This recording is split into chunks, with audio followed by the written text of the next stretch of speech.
కరెక్ట్గా 1970లో పివి నరసింహారావు గారు తెలంగాణ రాష్ట్రానికి ముఖ్యమంత్రి అవుతాడు. వివిధ కారణాల చేత ముఖ్యమంత్రి అవుతాడు. ముఖ్యమంత్రి కాగానే పివి నరసింహారావు గారు ఇందిరాగాంధీతో ఒక మాట చెప్తాడు. అమ్మ, తెలంగాణ రాష్ట్రంలో రైతులకు చెందాల్సినటువంటి భూములను, రైతులకు దక్కాల్సినటువంటి భూములను అక్రమంగా రెడ్లు, వెలమలు, జాగీర్దారులు దోచుక తింటా ఉన్నారు. పెద్ద పెద్ద భూస్వామ కుటుంబాలు వాడుకుంటున్న ఈ భూమిని, అందులో నేను కూడా ఉండొచ్చు. నా దగ్గర 800 ఎకరాల భూమి ఉంది మేడం, ఆ భూమిని కూడా నేను పేదోళ్ళకు పంచాలని చెప్పిండు. ఒక విమానంలో ప్రయాణిస్తున్న సందర్భంలో ఇందిరాగాంధీ గారు పక్కన కూర్చున్నటువంటి పివి నరసింహారావు గారు ఇందిరాగాంధీతో ఒక మాట తీసుకుంటాడు. ఏమని?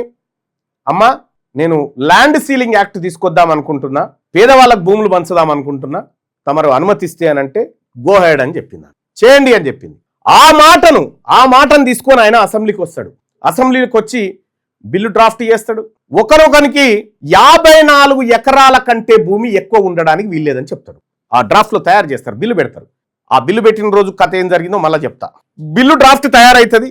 ఇంకా అసెంబ్లీలో పెట్టక ముందుకే ఈ రెడ్లు వెలమలకు లీక్ అవుతుంది. ఇది ఏముంటుంది అందులో?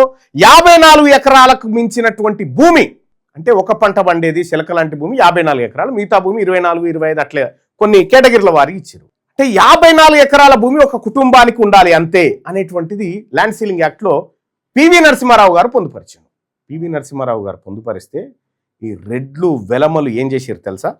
ఒకే రాత్రి భూములు పోతాయి అనేటువంటి ఉద్దేశంతో 400 మంది రెడ్లు, వెలమలు, జాగీర్దారులు భార్యలకు విడాకులు ఇచ్చారు. 400. ఇది నేను చెప్తుంది కాదు.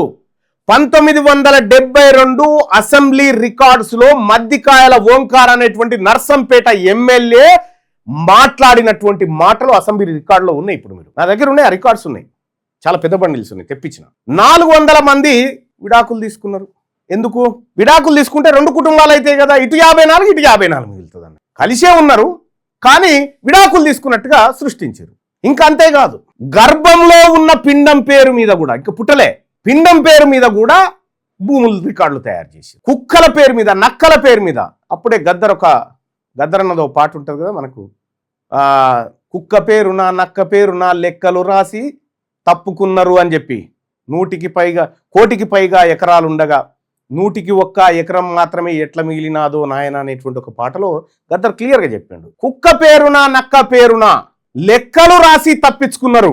ల్యాండ్ సీలింగ్ యాక్ట్ని ఇంప్లిమెంట్ కాకముందుకే, కనీసం సభలో ప్రవేశపెట్టక ముందుకే డ్రామా అంతా ఆడారు.